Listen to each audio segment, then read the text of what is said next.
Jumpa lagi dengan Opini Kino Television Indonesia. Kali ini Opini Kino mengabarkan tentang kehancuran pangkalan-pangkalan militer Amerika Serikat di wilayah Timur Tengah. Kan saat ini kekuatan proksi Iran makin menguat hingga meluluhlantakkan sejumlah pangkalan militer Amerika Serikat di wilayah itu. Bagaimana kisahnya? Ikuti media ini hingga akhir agar tak gagal paham.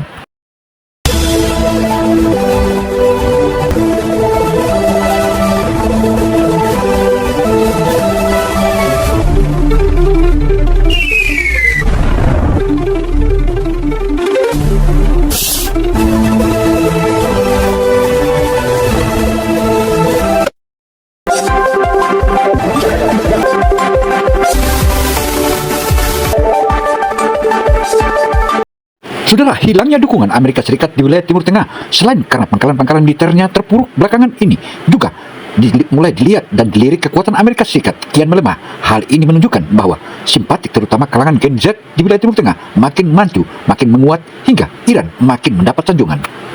Sehingga oleh sejumlah pengamat menyebut bahwa datangnya Amerika Serikat atau kunjungan Amerika Serikat ke Beijing merupakan salah satu kekalahan besar yang menunjukkan penyerahan diri. Bagaimana kisahnya? Ikuti media ini hingga akhir agar tak gagal paham. Garda revolusi Iran malah melancarkan serangan besar-besarannya melibatkan gelombang, rudal, dan drone. Ada 19 target terkait dengan Amerika dan Israel diserang. Tapi kita akan fokus ke satu hal yang mungkin tidak pernah kalian lihat. Hampir tidak ada rekaman, tidak ada citra satelit terbaru, tidak ada dokumentasi detail lagi. Semua tiba-tiba menghilang. Kenapa? Karena semua sudah dibatasi Amerika. Publikasinya tentang gambar di Timur Tengah tanpa batas waktu. Informasi disaring, media dikontrol. Tapi di video ini kita akan bongkar semuanya. Apa yang sebenarnya terjadi di balik layar dan kenapa ini bisa jadi kekalahan paling sunyi dalam sejarah militer modern. Sebelum kita masuk lebih jauh, ada satu pertanyaan penting. Kenapa serangan Iran kali ini begitu akurat? Hampir semua target bisa dijangkau dengan presisi tinggi. Jawabannya mulai terkuak. Saudara, menguatnya kekuatan Iran dicurigai bahwa ada kekuatan lain yang membuat Iran makin kuat.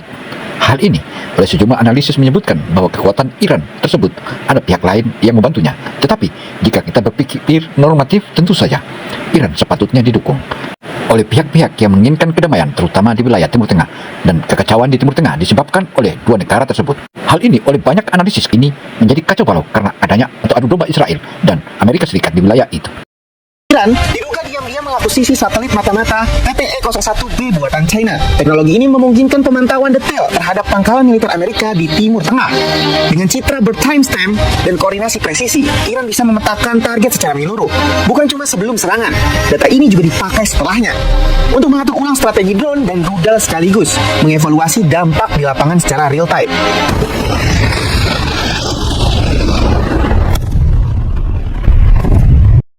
Saudara, menguatnya kekuatan Iran di wilayah Timur Tengah dan menghancurkan serta meluluhlantakkan pangkalan-pangkalan militer Amerika Serikat itu disebut-sebut bahwa satelit dan pihak China memberikan dukungan penuh kepada Iran. Hal ini tentu saja China mulai bermain cantik di wilayah Timur Tengah dan ini merupakan salah satu kegagalan Amerika Serikat dan Israel di wilayah tersebut. Masuk ke bagian yang paling jarang dibahas dan mungkin yang paling sensitif. Di pertengahan konflik, saat semuanya belum sepenuhnya ditutup, citra satelit dari Planet Labs masih sempat tersebar. Dari sini kita mulai melihat gambaran yang sebenarnya. Salah satu titik paling berdampak adalah Al-Udeid Air Base. Pangkalan ini bukan sembarang pangkalan. Ini adalah salah satu pusat operasi terbesar Amerika Serikat di Timur Tengah. Citra resolusi tinggi menunjukkan sesuatu yang cukup mengejutkan. Kubah radar besar yang biasanya menjadi mata pertahanan terlihat hancur. Beberapa antena satelit juga ikut berdampak. Ini bukan kerusakan kecil. Ini langsung menyasar ke sistem pengawasan dan komunikasi Amerika Serikat. Bukan sekedar alat biasa. Ini bagian dari jaringan deteksi rudal balistik strategis. Nilainya mencapai sekitar 16 triliun rupiah. Ketika sistem seperti ini terganggu, dampaknya bukan cuma lokal, tapi regional. Nah, yang menarik, citra satelit yang beredar awalnya terlihat terbatas, tapi laporan dari lapangan justru menunjukkan kerusakan yang jauh lebih luas. Struktur utama radar diduga mengalami hantaman langsung. Artinya, yang terlihat di publik mungkin hanya sebagian kecil dari kenyataan. Memasuki April, akses informasi mulai ditutup rapat. Tapi sebelum semuanya menghilang, laporan dari Al Jazeera sempat merilis rekaman eksklusif. Dari situ terlihat dampak serangan Iran di beberapa titik di Qatar, termasuk kawasan energi strategis di Rafael Van Industrial City. Beranjak ke Kuwait, pola yang sama mulai terlihat. Di awal konflik, citra satelit menunjukkan kubah radar di Camp Arif Jan hancur. Memasuki bulan kedua, kerusakan meluas ke Camp Buhering dan Ali Al-Salem Airbase. Analisis dari citra satelit dan data Sentinel-2 menunjukkan detail yang lebih dalam. Di Ali Al-Salem, 2 hanggar pemeliharaan helikopter dilaporkan hancur total. Saudara, kehancuran pangkalan-pangkalan militer Amerika Serikat di Timur Tengah bukan lagi rahasia umum, tetapi itu sudah melebar. Bahkan itu sudah diketahui bahwa kekuatan Amerika Serikat di wilayah Timur Tengah kian terpuruk. Bahkan bunker-bunker militernya yang semula menjadi andalannya kini luluh lantak dan hancur. Hal ini disebut-sebut oleh sejumlah media, termasuk Al Jazeera. Selain itu, saudara, dukungan Iran kian makin kencang. Bahkan disebut-sebut Rusia dan China dan juga semenanjung Korea Utara juga turut membantu. Dan ini merupakan salah satu angin segar bagi Iran. Bahkan 1 unit helikopter ikut musnah. Sementara di Camp Buhering, gudang logistik dalam komplek pangkalan dilaporkan rata dengan tanah, termasuk fasilitas perawatan helikopter. Kesaksian dari CBS News memperkuat gambaran ini. Tentara Amerika yang selamat menggambarkan situasinya seperti film perang, ledakan, debu, dan kepanikan di mana-mana. Lebih mengejutkan lagi, mereka mengaku dipindahkan ke area beresiko tanpa perlindungan memadai, bahkan tanpa sistem pertahanan drone yang aktif. Yang penting dari sistem TAPS, ibarat mata udara dalam mendeteksi ancaman rudal jarak jauh. Tanpa radar ini, kemampuan deteksi langsung menurun drastis. Serangan juga terjadi di Al-Dhafra Airbase dengan kerusakan signifikan akibat kombinasi rudal dan drone Iran. Di Jebel Ali Port, fasilitas angkatan laut Amerika ikut dihantam. Hanggar hancur, depot minyak rusak, efeknya merambat ke sektor logistik yang menyimpan peralatan satelit. Di berbagai negara di wilayah Timur Tengah hancur berantakan. Bahkan kini kekuatan Amerika Serikat dan juga Israel kian ditinggalkan oleh massa. Bahkan massa di Timur Tengah menyebutkan bahwa kekuatan Iran kini melampaui Amerika Serikat dan Israel. Hal ini yang membuat banyak simpati dan dukungan publik di Timur Tengah kepada Iran.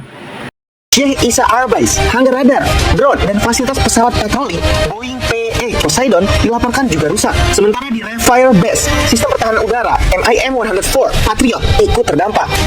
2 shelter pertahanan dilaporkan rusak, menandakan bahwa bahkan sistem pertahanan udara pun tidak sepenuhnya aman. Nah, di Suriah, konflik bahkan meluas. Media Iran merilis citra yang menunjukkan serangan ke komplek militer Amerika Serikat di Tel Beidar. Ini diduga dilakukan oleh milisi pro-Iran dan Irak, memperluas area konflik ke luar zona utama. Di atas serangan memperlihatkan bangkai-bangkai pesawat Boeing, Sentry, dan KC-135 Stratotanker di area Afron yang hangus terbakar. Saudara, dukungan Iran bermunculan dari banyaknya milisi-milisi yang belakangan ini lahir di berbagai negara. Bahkan disebut-sebut Iran kian meraih simpati di mana kalangan anak-anak muda atau generasi Gen Z di wilayah Timur Tengah makin dukung Iran. Ini menunjukkan bahwa adanya reformasi total di wilayah Timur Tengah dan bisa jadi ini pertanda awal pembuka dan adanya pembaharuan di wilayah Timur Tengah. Muwafaq South Airbase, area hunian perwira Amerika Serikat dilaporkan hancur. Radar ANT TPY-2 di lokasi juga terkena dampak menunjukkan pola yang konsisten dan ekonomi. 2 serangan dilaporkan menghantam pusat data Amazon Web Services, pertama di Uni Emirat Arab, lalu di Bahrain. Bahkan pusat data Oracle di Bahrain juga diklaim ikut menjadi target. Di sektor energi, dampaknya lebih luas lagi. Fasilitas di Arab Saudi, Qatar, Kuwait, hingga Israel dilaporkan terdampak. Salah satu yang paling signifikan adalah serangan ke pabrik gas di Ruslavan Industrial City. Kalau kita lihat polanya, ya ini bukan sekedar serangan militer.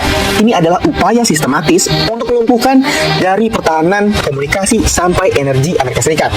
Dan kalau semua ini benar, maka yang kita lihat bukan lagi konflik biasa, tapi sebuah operasi besar yang dirancang untuk mengguncang seluruh fondasi kehadiran Amerika Serikat di Timur Tengah.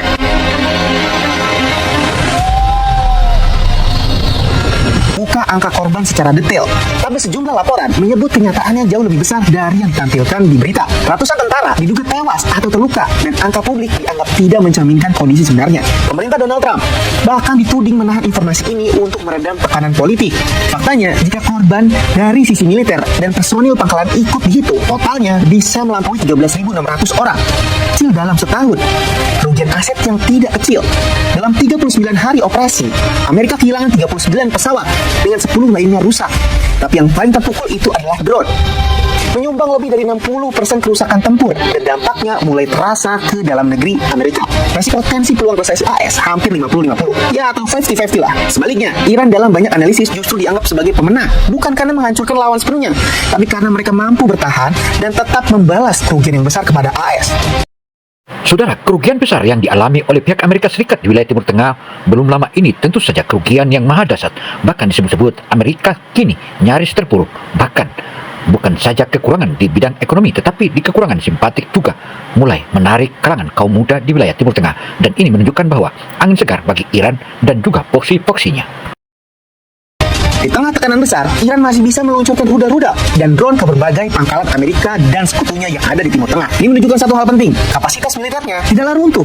Lebih dari itu, Iran juga berhasil mengguncang stabilitas kawasan. Jalur energi vital seperti Selat Hormuz ikut terdampak, memicu efek langsung ke pasar dunia. Dari sini, posisi tawar Iran naik bukan cuma secara militer, tapi juga politik. Situasinya masih jauh dari aman.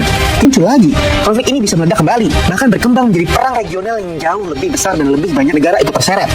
Artinya, apa yang kita lihat sekarang mungkin bukanlah penutup, tapi awal dari sesuatu yang jauh lebih besar lagi. Tapi gimana menurut kalian? Demikianlah paparan opini Gino Television Indonesia. Semoga sajian untuk wilayah dan situasi geopolitik di wilayah Timur Tengah tentu saja ini merupakan angin segar bagi negara-negara yang selama ini cinta damai. Dan selain itu pula, bagi negara yang selalu membuat masalah, kian terpuruk dan kian mengalami kerugian. Di satu sisi, pihak China terus mengalir dukungannya terhadap Iran. Hal ini menunjukkan adanya dampak positif bagi perang tersebut. Saya Gino Samsudin Mirsad melaporkan. Wassalamualaikum warahmatullahi wabarakatuh.